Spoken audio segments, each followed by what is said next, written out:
Hey, what's going on, YouTubers? It's Armed Citizen 76 back at you again, another video here.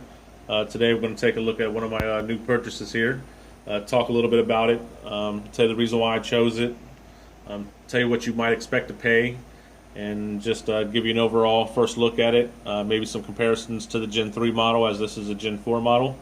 But let's go ahead and get started here. First off, it's a Glock g21 Gen 4 45 ACP. I did have a G30, which was my concealed carry weapon, and I really liked it. It was a little bit short though in the grip, even with the pinky extensions on it. It just didn't feel quite comfortable in my hand. Had it for a couple of years, and it served its purpose. And I've been looking at the 21 for quite a while now. And anytime I see one somewhere, and I happen to pick one up, I really want to buy it. But the whole thing is like, if I buy the 21, I'm going to take it home. It's going to sit in my safe. I'm going to carry my 30, and the 21 is just going to sit there and get taken out whenever I clean the firearm, or maybe even take it to the range. So I went ahead and decided I was going to sell the 30 and get the 21 and make the 21 my carry. And the reason why I say that, even though it's a full-size 45, is that whenever I had a chance to put a 30 and a 21 next to each other, there was only about an inch difference in the length of the slide and maybe an inch difference in the length of the grip. So I didn't think that was a big, huge factor. Weight really wasn't an issue with me. So I decided to go ahead and sell the 30 and get the 21. And when I was looking at the 21, I was looking at that, or I was looking at the 21 SF. For any of you guys that are kind of new to Glocks, and the SF stands for either short frame or slim frame. I'm not exactly sure, but I know in this area here, the back strap is a little bit more narrow, so your length of pull isn't quite that long. But for me, it's perfectly fine, the regular 21. Even though I was considering getting just the regular, getting the 21 SF over the regular 21, even with the slimmer frame, is if I didn't like the slimmer frame, the grip there, I could put one of the back straps on it and make it a little bit bigger. So I was opting, getting ready to pull the string on the SF. But one thing that changed my mind of buying the SF was when I had my 30 Gen 4, I picked up a few magazines. Like, this is a 13 rounder, which is a G21 mag. And then I also picked up this 25 round mag just to have fun with if I take it out to the range or something, or just out shooting, I could have some fun with it. And if I were to buy the SF model, these magazines would not work, and I would have to try to sell these and get some money back to try to buy me, some more magazines for the SF.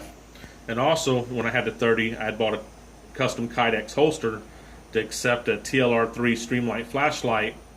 So I ended up giving that holster with the firearm when I sold it, because it will only fit a G30 with a Streamlight TLR3, and I probably won't have another one. But I did buy this magazine carrier, which fits the G30 and the G21 magazines, with no problem. But with the SF model, it wouldn't. So this was a $50 value. The magazine's like a $30 value, another $30 value. So lo and behold, I've got over $100 and accessories right there already ready for the regular 21. So that's the reason why I went ahead and purchased just the 21. A little bit of the differences between the Gen 4 and the Gen 3, and I'm not 100% on it because it's been a while since I had the 3 in my hand, but if I'm not mistaken, the recoil spring assembly is different in the 4s, as I believe it's a double and the 3s were a single. Another difference is the texturing, stempling of the grip is different on the 4s over the 3s. And with the 4s, you get these additional back straps that you can switch out to compensate if you have a larger hand, which the ones that are on here the stock ones is perfectly fine with me, so I won't be adding any straps to it.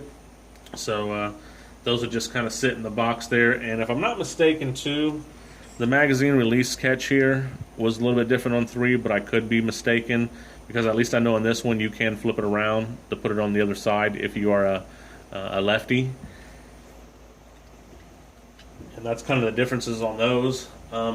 If you're looking to purchase one, what I'd say you could expect to pay, if you go online, you can find the Gen 3 models. I've been finding them for around $545. And then sometimes you'll get free shipping. Sometimes there's a few bucks shipping. Depending on the FFL price in your area will reflect the cost. But I did find the Gen 3 for $545 with $5.99 shipping, and then my local FFL for transfer and background is a total of $10. So I could have been about a 560, 561, somewhere around there on getting the Gen 3 model online. But I kind of wanted the Gen 4 model, and I found it. The cheapest I really found it online was I believe $585 plus the $5.99 shipping and the 10. So I'd have been right at $600. And we've been having a lot of local gun shops in my area kind of spring up here lately because of the gun boom.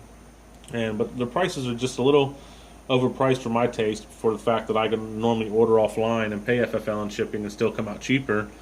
Even if it's only by a few dollars, I can still come out cheaper by doing it online. But I kind of know one of the guys that opened the most recent one in our town, and so I wanted to go down there and do some business with him and make a couple purchases. So I walked in, and he didn't have the 21 Gen 4 in stock, and I wasn't really interested in asking him what the price was on it, because I'm sure it was going to be probably more than what I could find it online, or if not the same price. And then he was going to have tax and whatnot, and that was going to make it more money. So I walked in and kind of told him, this is what I'm going to pay for it, and I'm not going to pay a penny more, because I thought it was a more than a fair price for it, and see what he could do for me.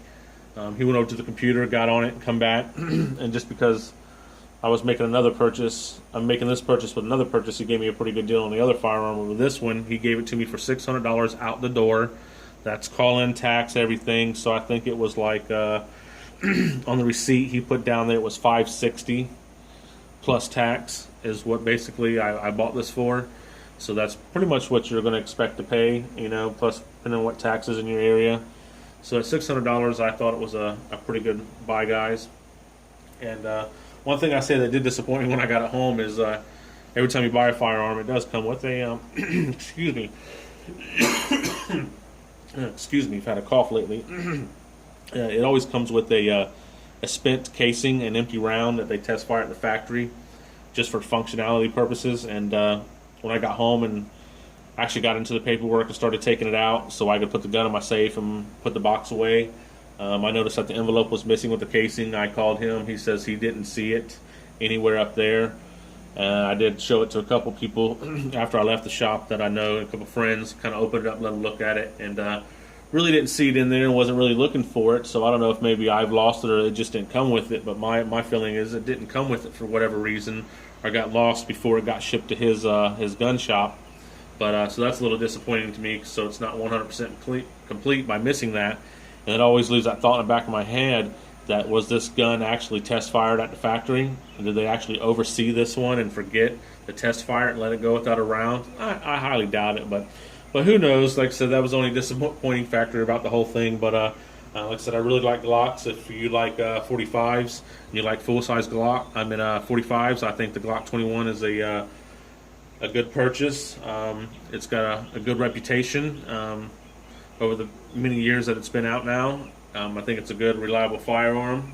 I think it's a good price, especially for the firearm that you are getting. So if you're looking at getting your first 45 ACP and you want it in full size, I highly recommend getting a 21 Gen 4. And until next time, guys, like, share, subscribe, and comment. Later.